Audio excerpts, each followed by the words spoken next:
Oke, jadi di video kali ini kita akan membahas HP terbaru di seri mid-range-nya Samsung yang menarik karena harganya lebih murah kalau kita bandingkan dengan generasi sebelumnya. Dan perkenalkan, ini adalah Samsung Galaxy M32. Jadi Samsung Galaxy M32 ini adalah penerus dari Samsung Galaxy M31. Yang menarik ya, Samsung Galaxy M32 ini dibanderol dengan harga SRP Rp3.299.000 untuk yang varian 8GB 128GB. Sebenarnya ada yang varian 6GB, cuman di websitenya Samsung belum ada harganya. Dan seperti biasa, banyak yang jual harga di bawah SRP. Untuk link pembeliannya seperti biasa kalian bisa langsung cek di kolom deskripsi. Dan harga Rp3.299.000 ini lebih murah jika dibandingkan dengan Galaxy M31 generasi sebelumnya yang dulu harga launchingnya itu Rp3.699.000. Ngomongin lebih murah, saya jadi ingat smartphone dengan Unlimited Maxi-nya. Karena dengan smartphone Unlimited Maxi, saya bisa internetan 24 jam sepuasnya di semua aplikasi. Ditambah lagi ada extra unlimited malam full speed, bikin malam jadi ekstra, nggak ada batasan apapun. Apalagi sebagai tech entusias, saya juga harus nyobain daya tahan baterai smartphone ketika nggak pakai wifi, biar bisa lebih valid gitu tesnya. Karena kebanyakan pengguna pasti pakai SIM card ketimbang pakai wifi. Jadi kalau mau download aplikasi untuk benchmark, apalagi download games yang size-nya gede-gede banget, saya pasti pakai smartphone. Karena udah pasti unlimited, bisa semua, internetan sepuasnya sampai pagi. Hemat lagi, di harga paket paling murahnya aja yang 20 ribuan unlimited malamnya udah bisa dipakai. Apalagi smartphone juga punya program loyalty yang namanya Rezeki Wow, dimana tiap kita transaksi akan mendapatkan poin yang bisa kita tukarkan dengan hadiah. Hadiahnya apa aja tuh? Seperti biasa, kalian bisa langsung aja cek di kolom deskripsi. Sekarang kembali ke Samsung M32. Jadi seperti apa Samsung Galaxy M32 ini, langsung aja kita bahas. Kalau dari segi packaging, ya ciri khasnya Samsung ya, putih dengan di bagian depannya itu langsung ada gambar HP-nya, cuman langsung gambar Infinity O displaynya ya, dengan ada notch-nya. Berbeda dengan Samsung Galaxy A22 yang kita bahas kemarin. Kalau ini bagian depannya ada dua sisi belakang dan sisi depan. Terus di bagian sini ada untuk spesifikasinya ya. Jadi ini yang varian 128GB dengan RAM 8GB. Dan langsung aja kita buka ya untuk Samsung Galaxy M32 ini. Dan di dalam paket pembeliannya kita mendapatkan, kalau Samsung biasanya nggak dapat case ya sekarang ya. Jadi nggak ada case-nya di sini. Jadi ini hanya ada beberapa buku panduan, terus ini ada kode IMEI, terus ini ada HP-nya sendiri, nanti kita bahas. Dan untuk adapternya ini, dia memiliki maksimum output 15 watt, sementara HP-nya support fast charging 25 watt. Terus ada kabel USB Type A to Type C seperti ini, dan ada SIM ejector ya. Nah, nanti kita butuh ini, kita taruh di sini dulu. Oke, jadi sekarang kita rapikan dulu dan kita bahas untuk M32-nya. Dan ini adalah Samsung Galaxy M32-nya ya, yang sebenarnya kalau secara bingkai kamera mirip dengan Galaxy A22 kemarin. Jadi bingkai dadu. Sementara di M31 desainnya itu lebih ke persegi panjang, dan di bagian belakangnya ini kalau kita geser-geser seperti ini ya, arah cahaya dia ada warna hologramnya. Dan Samsung menamai desainnya ini dengan stylish prism pattern. Jadi kalau kita goyang-goyangkan ada patternnya seperti ini. Dan untuk varian warnanya ada 3, ada black, white, dan juga blue. Kalau yang kita bahas ini adalah versi yang blue. Terus di bagian bawah bingkai kameranya ini ada LED flash, dan 4 kameranya ini terdiri dari kamera utama 64 megapiksel, ultrawide 8 megapiksel, makro dan depth 5 megapiksel.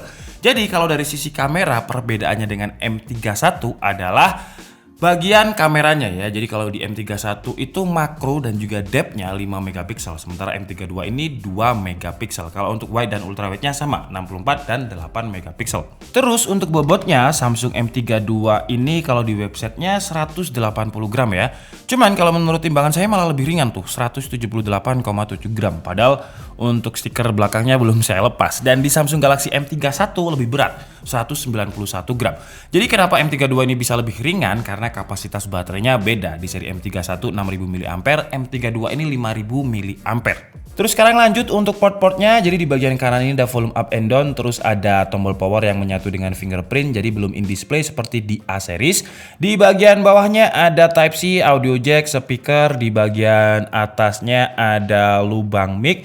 Di bagian kirinya ada SIM tray dan juga tempat micro SD. Dan yang menarik, micro SD-nya Samsung ini bisa di-upgrade up to 1 TB.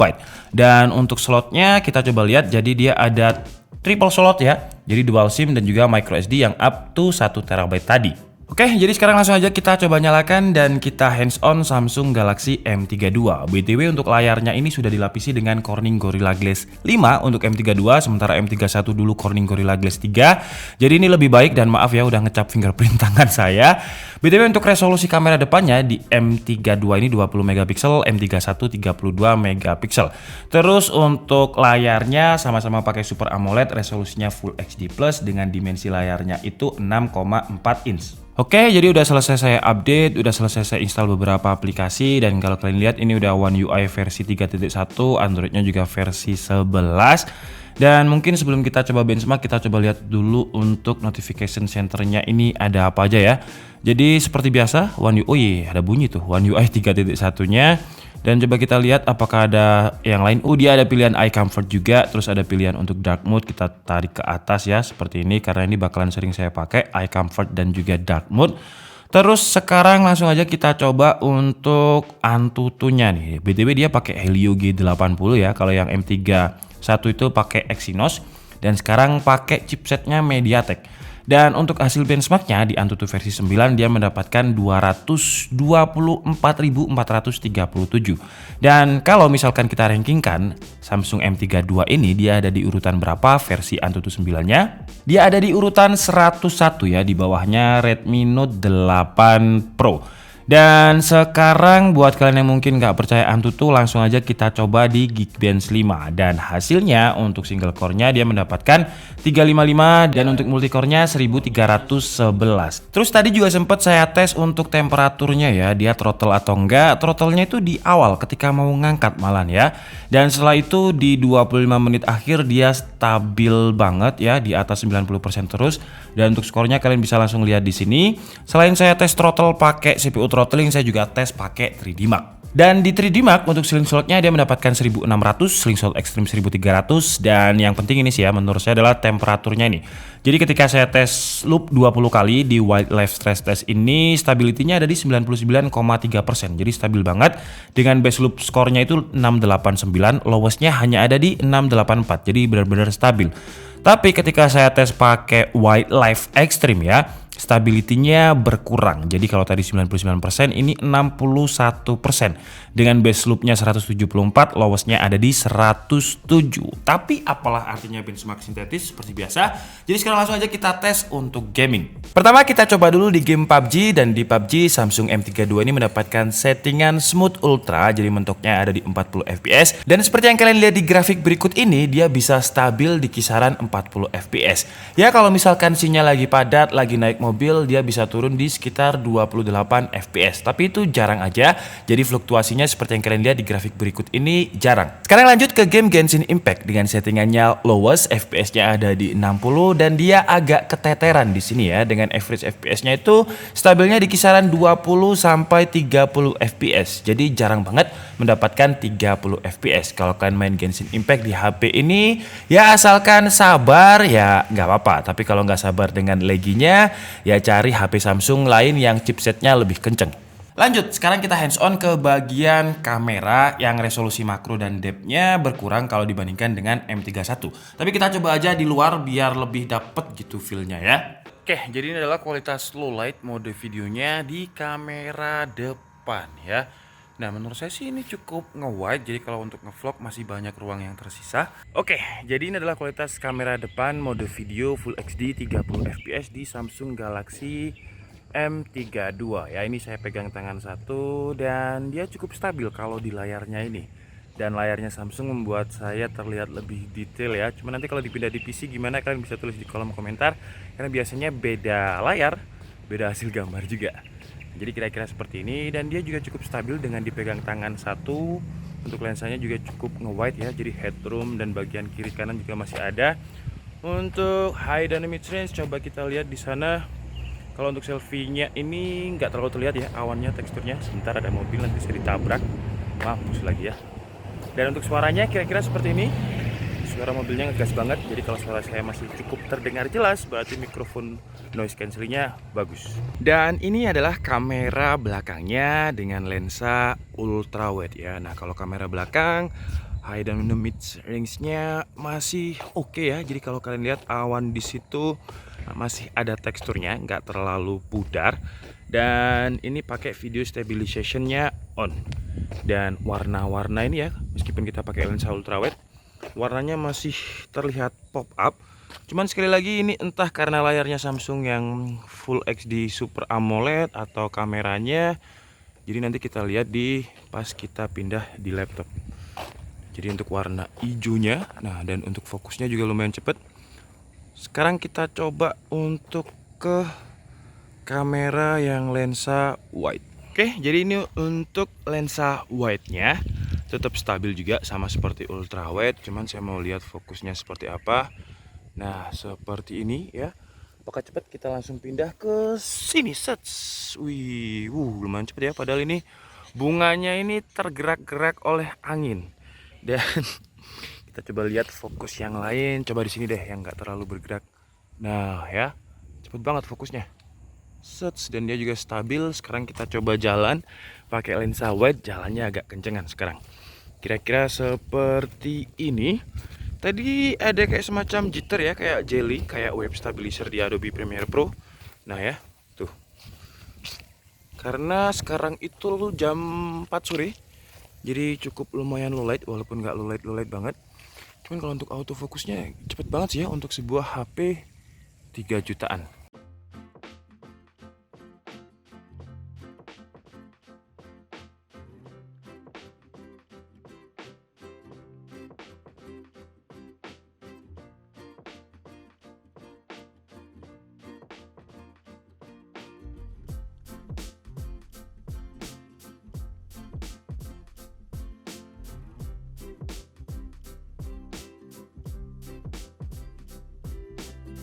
Dan sekarang lanjut untuk sensor-sensor. Untuk gyro dia juga aman ya, di PUBG tadi juga aman. Dan yang absen itu seperti biasa ada temperatur sensor dan juga pressure sensor. Terus untuk Netflix-nya, security wideband level udah ada di L1, jadi kita bisa streaming film dengan kualitas Full HD. Layarnya ini udah Full HD Plus, Super AMOLED, terus refresh rate-nya juga 90Hz, yang kalau kita gunakan untuk scroll-scroll memilih film di Netflix itu lebih lancar. Cuman sekarang kita coba lihat dulu untuk kualitas. Ya kalau AMOLED itu sukanya warna hitam itu kayak pekat ya, karena memang dia mati. Nah seperti ini untuk kualitasnya, mungkin langsung kita skip aja ke bagian yang banyak adegannya nih. Nah seperti ini untuk kualitas layarnya, dan kalau kalian lihat ada agak sedikit flickering karena memang layarnya Super AMOLED ya. Shutter speed saya kurang rendah ini kayaknya. Nah seperti ini tuh ya. Kalau untuk panel Super AMOLED-nya Samsung sih dari dulu menurut saya udah bagus. Dan untuk brightness-nya ini saya tembakkan ke lighting kira-kira seperti ini. Dan kita coba lihat untuk kualitas brightness-nya apakah sudah mentok, belum ya. Kalau misalkan saya mentokkan seperti ini, wah ada peringatannya cuman ya kalau misalkan paling mentok. Nah saya tembakkan lagi, tuh masih bisa. Jadi kalau misalkan kita lagi HP-an di cahaya yang terik banget masih cukup terlihat. Terus untuk speakernya mono di bawah yang suaranya lumayan kenceng ya suaranya, walaupun dia belum stereo. Terus untuk multitasknya seperti biasa ya, Samsung itu udah 10. Jadi saya jarang menemukan HP yang support hanya 5 touch dari merek Samsung. Terus untuk pengaturan displaynya ini dia ada eye comfort yang saya pribadi suka banget karena saya suka research dengan HP juga. Jadi eye comfort ini menurut saya penting. Terus untuk refresh rate-nya ini kita bisa pilih ya, dia bukan adaptif. Jadi kita bisa pilih di 90Hz atau kita di 60Hz biar baterainya lebih awet. Kalau 90Hz ketika saya masuk di UFO test ya terbacanya bakal 90Hz seperti ini. Nah ya meskipun nggak saya apa-apain karena dia nggak adaptif. Dan menurut saya sih nggak apa-apa pakai 90Hz saja, nggak usah pakai yang 60Hz karena baterai dari Samsung Galaxy M32 ini awet banget. Jadi dari 45% jam 1 pagi ya, ini saya gunakan untuk download Genshin Impact, PUBG, terus saya benchmark, itu masih ada sampai jam 4 sore. Emang sengaja saya mau habiskan 1%. Dan untuk waktu pengecasannya dari 1% ini jam 4 sore dia fullnya ada di, jadi sekitar 2 jam lebih ya, karena ini 18-14. Dan ini saya ngecasnya pakai adapter yang lain ya, jadi saya punya adapter yang 38 watt, karena kalau pakai bawaan saya udah pasti yakin lebih lama lah dari ini, karena bawaannya 15 watt dan M32 ini support fast chargingnya 25 watt. Jadi kalau kalian punya adapter lain pengen ngecasnya lebih cepat ya bisa pakai adapter tersebut. Oke guys, jadi mungkin cukup segitu aja video unboxing dan juga juga hands-on dari Samsung Galaxy M32 kali ini. Dan kesimpulannya sih memang dia lebih murah ya dari Samsung Galaxy M31, tapi ada beberapa part yang dikurangi. Contohnya ada kamera, lensa makro dan depth-nya kalau di versi M31 itu 5 megapiksel, sementara di M32 ini 2 megapiksel. Terus untuk baterainya juga dipangkas sekitar 1000 mAh. Kalau ini 5000, M31 6000. Cuman kalau saya pribadi, walaupun ini 5000 dia awet banget. Dan karena pakai 5000 mAh jadi dia lebih ringan dibandingkan dengan M31. Jadi kalau dari segi penggunaan sih saya lebih suka yang lebih tipis dan lebih ringan seperti ini. Terus penurunan lain ada di bagian kameranya. Jadi kalau M32 ini 2 megapiksel, M31 5 megapiksel untuk lensa makro dan depth. Kalau saya pribadi, lensa makro saya jarang banget pakai ya, karena saya jarang mutu objek-objek yang dekat. Tapi kalau lensa depth, walaupun nggak sering, tapi saya masih pakai. Jadi biasanya saya gunakan untuk foto potret. Jadi lensa depth itu bisa dibuat potretnya lebih bagus lah gitu intinya. Terus penurunan lain nggak ada sih ya. Ada penambahan Corning Gorilla Glass 3 di M31, di sini Corning Gorilla Glass 5. Dan yang paling penting, penurunannya menurut saya adalah di bagian harga ya. Jadi kalau M32 ini 3299, harganya M31 3699. Jadi selisihnya sekitar 400.000. Oke, jadi mungkin cukup segitu aja video kita kali ini. Saya minta maaf kalau ada kesalahan dalam penyampaian informasi. Seperti biasa kalian bisa mengkoreksinya di kolom komentar. Saya Nikita Budi and see you on the next video. Bye bye.